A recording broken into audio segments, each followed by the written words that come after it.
After 7 years, Cobra Kai has wrapped up on Netflix. Here is my review of Cobra Kai Season 6, Part 3. Before we get right into it, if you like all things TV and film, then make sure to go down below, drop a like and subscribe. I want to kick off with the non-spoiler and say that this is a fantastic and near-perfect conclusion to the Cobra Kai series. What the creators have managed to achieve here is fantastic. Every single character gets their moment to shine, and every single character gets their payoff that's been set up from the beginning right down to the end, which is really, really great to see. It's always great when a show or a movie has those bookends in character development. We start off with the first chapter, we understand where their character's going, and we understand maybe where they need to grow. And at the end of it, we get a fantastic payoff. They've reached that point or even surpassed it. And a lot of these characters in Cobra Kai have had some fantastic development from beginning to end. As a whole, has Season 6 been the strongest season? I don't think so. However, Part 2 and Part 3 have solidified it as actually one of the better seasons, especially with Part 3. Part 3 really takes Cobra Kai back to its roots and really delves into our key focal characters and finishes off their stories in an incredible way. Because there's just so much to get into, I am now going to be going into spoilers. So if you haven't seen all 5 episodes yet, make sure to drop a like and come back to this video once you've seen all the episodes. So where we pick up off in episode 11, we're dealing with the ramifications of what happened in Barcelona at the end of part 2 with the unfortunate death of Kwon Jae-sung. Out of the most recent 5 episodes, this was the weakest, and this is mainly because there was no fights. It was all just set up and set up and set up for the next 4 episodes, but those 4 episodes were fantastic and made up for this. Episode 12 is where things start to kick off. We start to have some of our fights. We're going through some training processes. We're seeing these characters train for the final time for their final fight.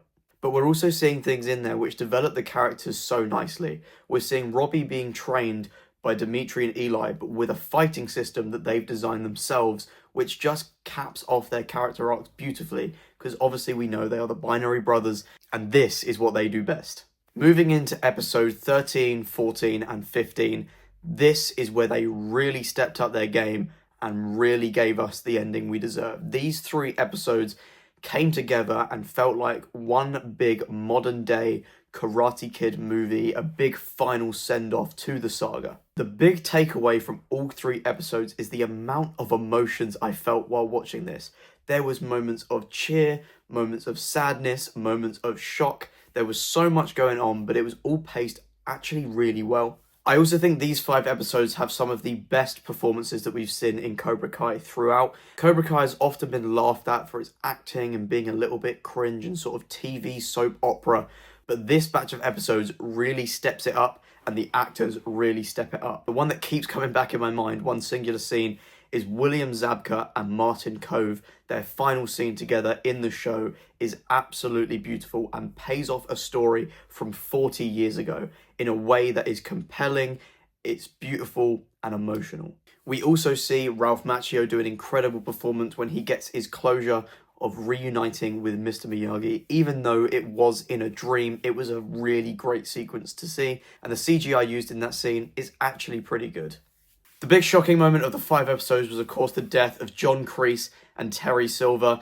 John Kreese decides in the middle of a fight that he is content with everything he's done, attempting to right his wrongs, and he now knows that it's his time to go out, and he takes Terry Silver with him to protect Johnny Lawrence. And I think that is a fantastic point of character development and final moment for John Kreese. He's really developed across the seasons. He may have stayed the bad guy for 4 seasons of Cobra Kai, but at the end of season 6, he's finally realised what he's done wrong. He's looked back at where he's gone wrong, and he's attempted to right those wrongs with as many characters as possible. And then he ends it with that great moment where he sacrifices himself to protect his favourite student, Johnny Lawrence.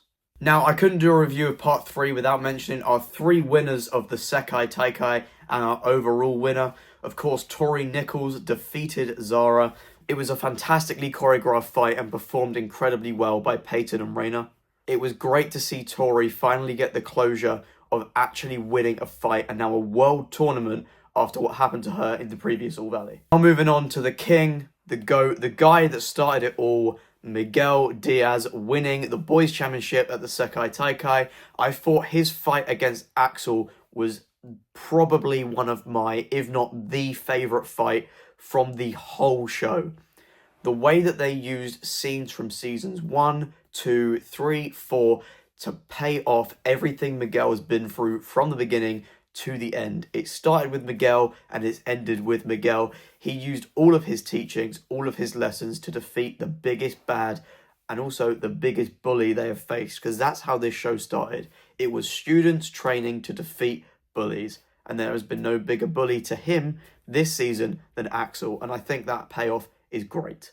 But the big monumental 40-year payoff was Johnny Lawrence beating Sensei Wolf to be the overall Sekai Taikai champion.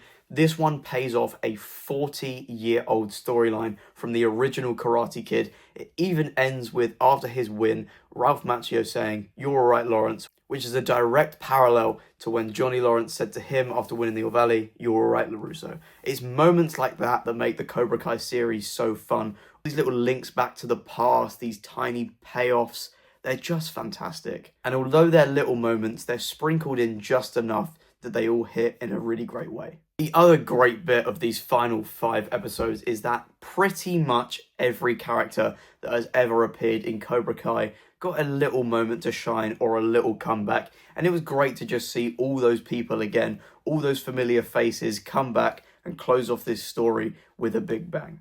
Also, while I've highlighted some members of the cast, I think all of the cast did their best work ever in Season 6 Part 3. I think you can really tell they're going to miss these roles, and it showed in the immense amount of emotional scenes that play out in these final episodes. They all did a fantastic job, and you can really see in those emotional moments they were true depictions of these characters and actors moving away from each other, separating away from this project and moving on to new things. Overall, Season 6 hasn't been the best season of Cobra Kai. It had an incredibly rocky start, a very good and strong middle, and now a phenomenal end. Though I initially didn't think a Season 6 was necessary because it felt like every character and every storyline had already concluded, I'm so glad that we got it because the way that this has ended has been so great. If you haven't seen any of Cobra Kai, then I definitely recommend that you check it out. While Cobra Kai has been notoriously known for being quippy, a little bit cringe, not the greatest written TV show, it has been an absolute blast, and I am going to miss waiting for the next season and the next fights that are coming up in this franchise. I do hope that we potentially get some little spin-offs or some future things from Karate Kid. We're of course getting Karate Kid Legends this May, which does feature Ralph Macchio reprising his role as Daniel LaRusso 2 years after the Sekai Taikai. So hopefully we'll see more things popping up from the Cobra Kai and Karate Kid universe in years to come. I think Season 6 Part 3 was a near perfect send-off to the show and the franchise as a whole, and I think what they've done is fantastic, and they should be really proud of themselves. If you haven't seen Season 6 Part 3 yet, then definitely check it out. It's out now on Netflix, as well as the whole of Cobra Kai. What a great show. I've enjoyed it so much, and I'm truly gonna miss it. But that is all for this review. If you did enjoy it, then make sure to please like, comment, and subscribe. We'll see you in the next